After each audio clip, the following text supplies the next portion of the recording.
welcome. Thank you for joining us on this new thrilling FTB Lunch and Learn series, in which we'll be showcasing a new profession every month and providing you with a comprehensive glimpse into their daily routine.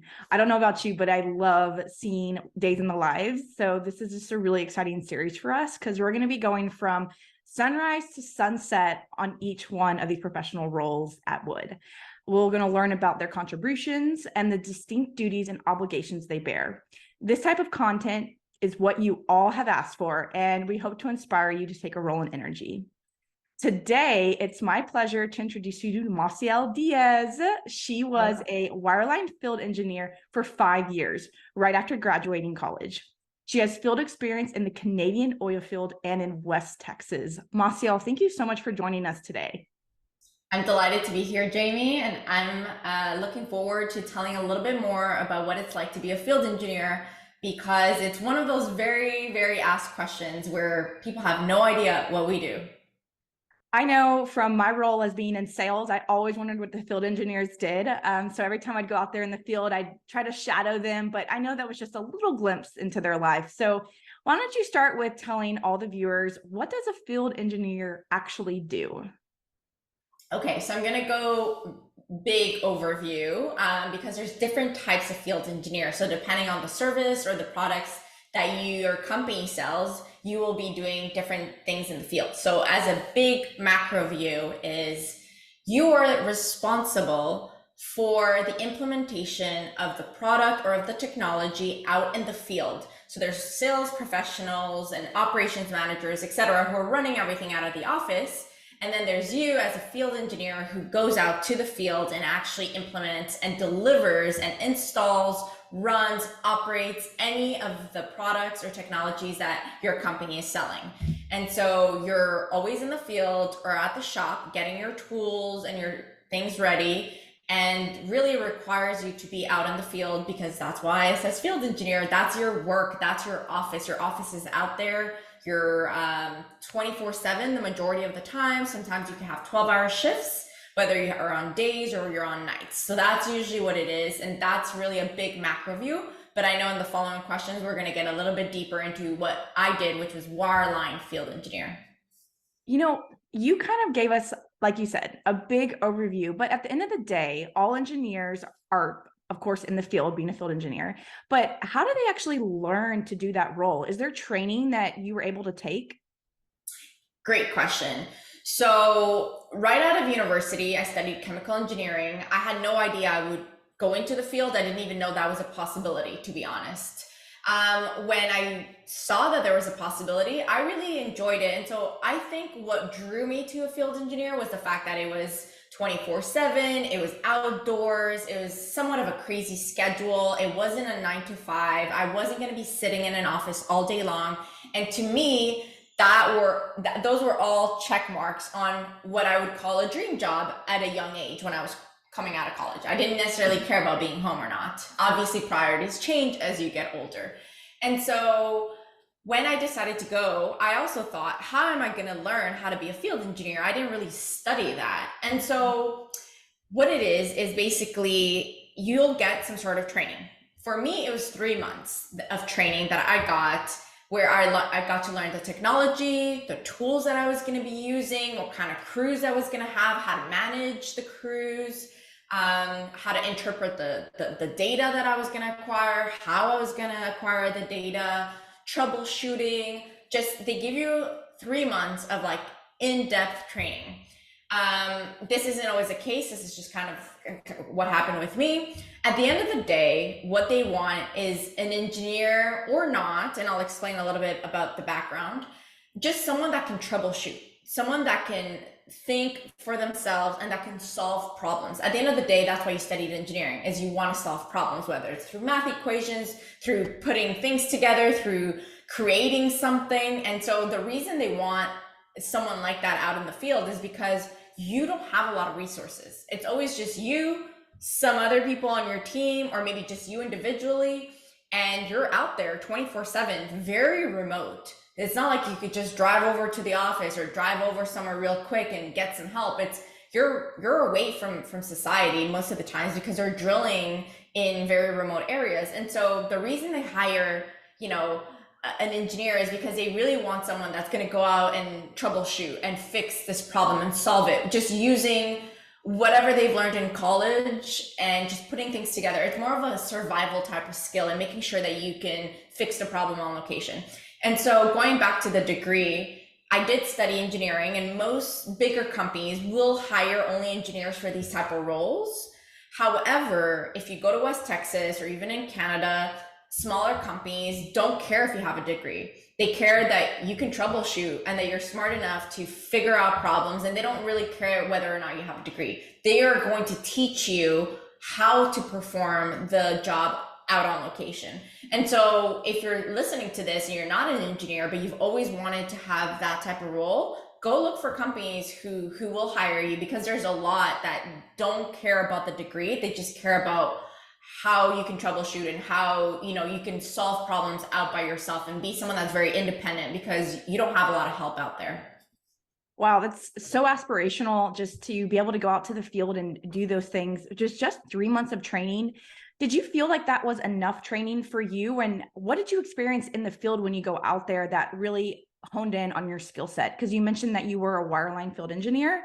Can you tell us what that experience is like? Because yes, in your case, you did have those 3 months, but do you feel like it prepared you? And for those listening, do you feel like the field at the level that you were at when you went out there, that they actually really help you kind of hone those skills and they're there to support you? Because you did mention the office isn't right around the corner, so nobody's really going to come and save you per se. So you got to be really close to your field, the field crew members. Can you talk a little bit about that experience? Yes, definitely. So 3 months for me felt short in the sense that you have so much responsibility at your fingertips and millions of dollars of things that could go wrong, right? And so I was definitely stressed out. What was nice though is when I actually went back to my location where I was going to go perform the job, luckily they don't just throw you and you're going to go out there on your own the first day. You are a green hat. And so I shadowed a white hat engineer, which means he has a lot of experience. And he showed me step by step how to do the job. And what I learned is that in school, and just kind of like in life, everything's very perfect. It's all perfect case scenarios. And when you go out to the field, you quickly realize that all of the things that you learned in those 3 months were for perfect scenarios. And it's not like that in the day to day.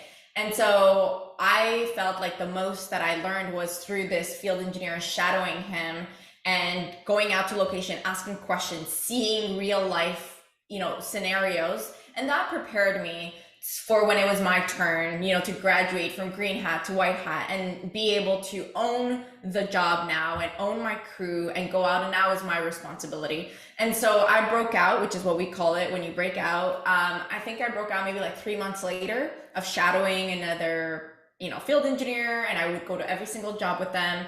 And then they kind of do a little test, and then they let you run the show by yourself, but then your manager's there grading you and making sure that, okay, she's good on her own now, she could do it. And so I would say I learned the most out there versus school. I'm really glad you mentioned the hats, because I don't think a lot of people maybe even know that there's actually different levels, and you are seen in the field by what other hat color you wear. So thank you so much for sharing that piece of really important advice for those listening, because you don't just get thrown out and you're not in this mix. They can actually identify you. So therefore you are supported. So with that said, did you ever have aspirations to actually be a field engineer? And what inspired you to take on that type of role? And what did you discover? So no, I had no idea. I didn't even think I was going to go into the oil and gas industry. I was thinking more pharmaceutical or even cosmetics. And when I saw, it was a marketing piece from the company that I worked for, and it was a girl wearing blue coveralls, a hard hat, stilettos, on one foot, and steel toes on the other. And she had her hair and makeup done, but she was dirty, like like she could tell that she was out there working.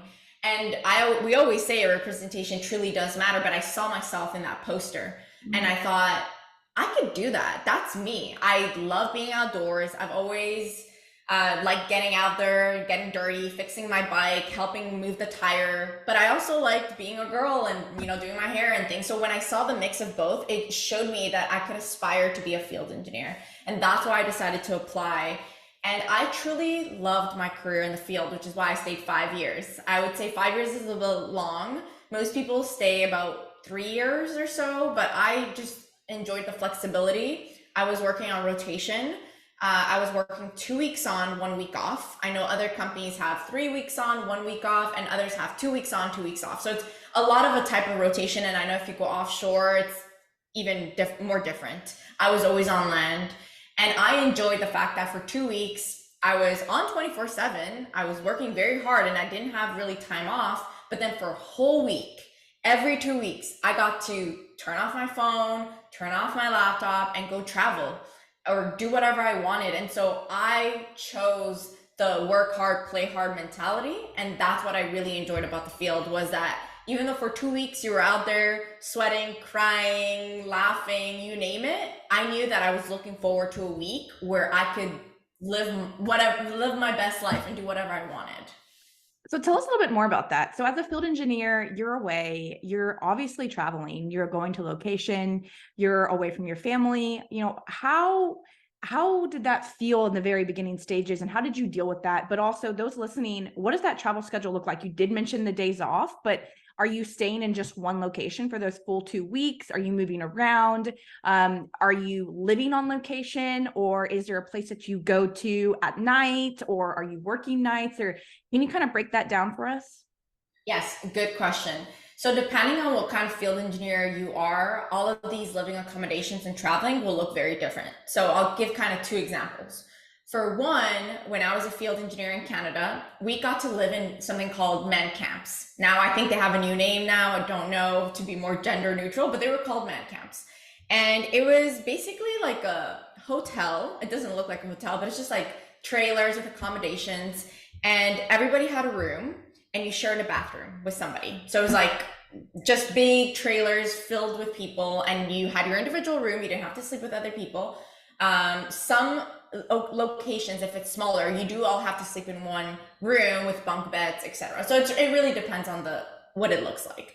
And there's a cafeteria, there's a gym, there's a little lounge. So they're really trying to make it so that you're comfortable because you're going to be out there for sometimes weeks at a time, months at a time. It depends on what role you had. There was people that were there for 3 months at a time, 1 month at a time. I was only there for 2 weeks.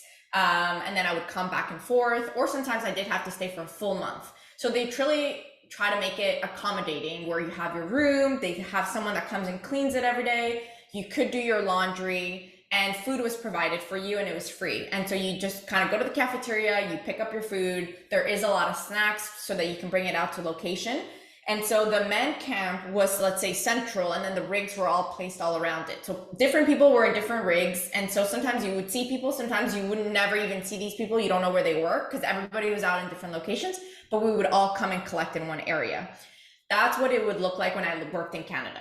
In other areas like West Texas, I had to go to a lot of rigs. And so with the nature of my job, let's say job was only 2 to 3 days. Sometimes it was 1 day, sometimes it was a week. It really depended on what we were doing for the customer.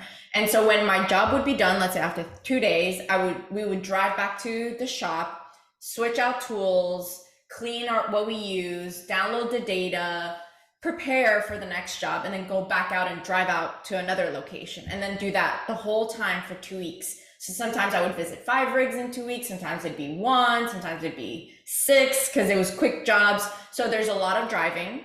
It's probably the thing that you do the most is driving from rig to rig to rig to rig. Going to the shop is preparing for the next day. And so when we get into what a day in the life looked like, I'll explain a little bit about what we did in the shop and what my day would look like. So there is a lot of traveling involved. And sometimes you do get to sleep at home in West Texas because the rigs were so close. We didn't have a man camp. And so in between jobs, if I had time, I could go home and actually prepare my own lunch and bring a cooler with my food and sleep in my bed. But in other parts, depending, you would stay in a man camp. Wow, you broke that down so well, Marcial. And there's like so many different attributes and like different scenarios that one can go through as a field engineer. So thanks for sharing that. And what's very unique about you is that I personally know now that you had taken on sales roles after being a field engineer. So I really want to go back to, based on your experience, what's the skill set that is needed and like personality trait for a field engineer? Because in prior lunch and learns, we talked about sales professionals and kind of what was needed in that. And you're kind of a dual personality because you can do both. So can you tell us what you have noticed from the differences of how maybe you even had to transition with some of those personality traits, if you feel like that was something you had to do, or maybe it's not, maybe they're transitional. But what skill sets did you actually have to have as a field engineer, do you feel, as a personality, not just technical? Yeah, so field engineer is one of those roles I would say that will make or break you. And I think it's why there's such a high turnover rate initially for field engineers. It's not easy. And that's why it's usually paid well because you suffer a lot. And so, at the beginning, I thought, who in their right mind would want this job? Because it's extremely difficult in the sense that you're always out and about. You sometimes have to sleep in your pickup truck. Sometimes you have to sleep on the chair where you're logging. Your office is this truck that looks like a garbage bag, a garbage truck. And that's where you are. And you manage 2 to 3 people who are a lot older than you and usually, males. And you're out there with them 24/7. They see you at your worst. You don't shower all the time. You kind of just have to, you're kind of like camping. And I'm not someone that likes camping, but that was my life. It was just, you kind of just take the day as it goes. Every day was extremely different. I never had the same day. And I think that's what excited me the most about being a field engineer, is that I had no idea what I was about to step into. And sometimes it was great and sometimes it wasn't. And the other difficult part of it is that you're on 24/7. And so I would have to work at night. I would have to work during the day. I would have to work in the middle of the day. There was really no clock. And I think what was the craziest part is that sometimes I'd be out there 24/7 and I would look, because sometimes I would have a timer just to see how long it'd take, and it would show like 42 hours on my phone. And I was like, wow, it only felt like 10 hours. Like, I was having fun. I was out there, biting my nails as like things were happening and like, how are we going to fix this? Every day you were just troubleshooting things because things didn't go according to plan. And on the sales side of the skill sets is you are the face of the company out on location. So you have a company man or, company woman that's out there questioning you, why things aren't working. Why were you late? Why weren't you not late? Give me the data. What does my well look like? There's so much pressure on the customer side, but then everything that's happening in your well, and you have to be very good on the technical side, because when tools fail or when your computer is not working, or you're not getting connectivity between the tools inside the well and it's you're the repairman or the repairwoman, you're the technician, you're the everything. And how you became very successful was also on your sales skills, in the sense that you have to go to the customer and let them know that you have everything under control. And you also have to call the people in the office and let them know what's going on, etc. And so it's a lot of customer management also. And at the end of the day, you're also the salesperson, because you could go to the customer on location and say, hey, I see on the program that you're not running this specific tool or you're not running this product. What if I sell this to you? I believe that you should have this in your well because I did this, da, da, da. And then they would buy it on location and say, okay, I will call the sales rep in the office and she sold me that I should be running this, because you also now have a lot of experience in running different things in wells. And so I started doing that in the field, and I loved that part. And I think that's why I decided to go into sales afterwards, is because I was doing sales in the field at the same time while we were running, tools. But yeah, it's a very difficult job. And so I always tell people, if you want to be a field engineer, do it, because it's the most rewarding job I've ever had. It really sets you up for success after, because if you could do this job, you could literally do anything after. Nothing is as hard as being a field engineer. I love that you're so real and raw about the role, but there's also so many great parts to it, because yes, it's difficult in the time that you're in the field, but let's not forget that you get like that week or 2 week, depending on, or even a month, depending on what kind of field engineer you are, completely off. Some people would dream of a time like that where they just got to shut everything off, not talk to anybody, like basically not working and go and travel. So it's not that, I mean, that is something that's very unique to a field engineer, which I think is a really great perk of being one personally, is that you do get that opportunity, where a lot of people only get that if they go on vacation, and we all know how vacation works anyways, you're still working. So I think that is like a really cool, unique part about being a field engineer. So tell us, you talked to us about what it was like out in the field. You talked to us about the skill set, the attributes, the things that you had to overcome, the difficult parts. What is a day like? Just run us through a day in West Texas, and what it was like being a field engineer. Perfect. So I'll give you a typical day.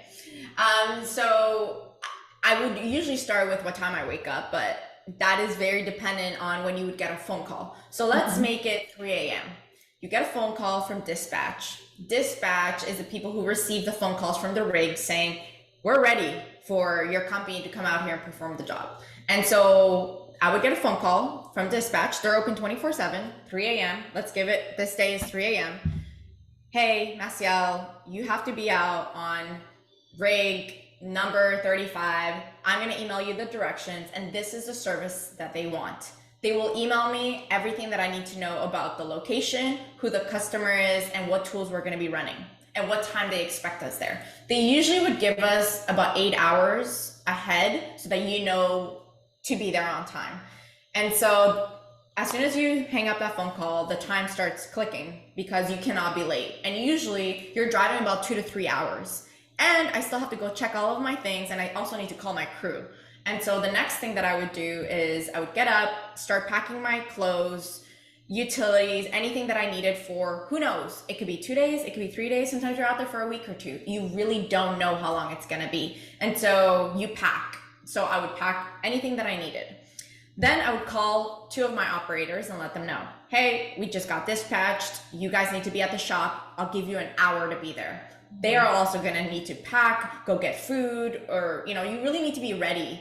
You become good at time management and having things ready because you know that you're going to get a phone call in the middle of the night. And so sometimes, most of the time, I already had my things ready to go. And so I would pick up all my things and drive to the shop. Everybody would meet me at the shop within an hour. And then we had the list of all the services that we were going to run. And so we needed to check the tools and make sure that they worked. And so I would say, hey, we need to set all of this up. And we set it up on the shop on these stands, these tool stands. And we would connect everything, all the tools together to the truck. And I would power on all the tools as if I was out on location, because we need to make sure that they work at the shop. So that when you go put them out in the rig and on the well, I could say, I already turned this on about an hour ago and all the tools were checking and things were good. Sometimes we would find that tools were not working, some of them, or they were reading weird, or one wasn't working. Perfect. Now is the time to fix that and to swap out tools. And so once everything was good, we would pack the truck. So they would put all of the tools inside. There's these little beds that you put the tools in the back. I would make sure I had my laptop, I make sure I had enough things in case anything would break or that we need to repair. So you would bring toolkits, toolboxes, all sorts of things. And then I would print out the map, I would sit at my computer, and then I had a lot of pre-work to do. So that's about an hour of just paperwork. You're moving radiation sources, you're moving explosives. There's a lot of DOT things that need to go into you putting this truck out on the road. And so I had a lot of paperwork to do. And then I also had to communicate with the customer and with my sales rep to let them know what's going on. They both need a lot of communication throughout the day. Hey, I'm leaving, I'm on my way, I've arrived, the job's done, I'm headed back home, I'm headed to the shop, etc. And so about an hour-ish later, I would drive the pickup truck and my operators would drive the truck. And we would always travel in convoy. You always have to be traveling on the road together. And so we would head out to the rig. Could be an hour drive, a 2-hour drive, or 3-hour drive. Sometimes we had to go into New Mexico, which was a further drive. We would arrive to location. I would report myself to the, drilling manager or to the company man and let them know we're here to provide our services. Most of the time, they weren't ready, which means it was going to be multiple hours of me just sitting in my truck waiting to be ready for me. And so sometimes it'd be 6 hours, 5 hours, 10 hours, 24 hours of, I thought you needed me now. but you go, we have this saying called hurry up and wait in the field. And so for me, it was okay. I was out there, I had nothing else to do. I was ready to do my job. So a lot of it was catching up with family, calling my husband, doing FaceTime. At this point, you're just waiting on you to do your job. So sometimes I would go walk around. There wasn't a gym, obviously, but I would at least get my steps in around the rig or try to do something else, eat. And then once the job was ready to get started, we would rig everything up on the drilling floor and then have a safety meeting and then get the job started. Once again, I don't know how long that would take. Sometimes let's give it that it was a 10-hour job. We're there all day, all night. And then let's say we finish the next day, we head out back to the shop. Once we get to the shop, there's a lot of paperwork that needs to be done. You need to deliver the results, the data, upload everything to the cloud, and then put all the tools away. Take out the sources, put them back in their pits, put back the explosives. There's a lot of regulations that need to happen on tracking all of these things once they've left the shop. And so I would say 3 to 4 hours of paperwork after you finish. The operators would be cleaning the tools because they're full of mud, putting everything clean, filling them with oil, putting new O-rings on, just making sure we're ready, because guess what? I'm gonna get a phone call that night again, probably at 3 or 4 in the morning, or who knows at what time. And so you really have to be ready. After I finished all of that work, and if we didn't have a job ready for us, we would go back home and actually sleep and, sleep, maybe go to the gym, do whatever you needed, and then expect another phone call. And like I said, you don't know what the next day would look like. And so that's what was exciting, is you were just waiting for that phone call, and you don't know what to expect the next day. But overall, macro view, that's what a day would look like.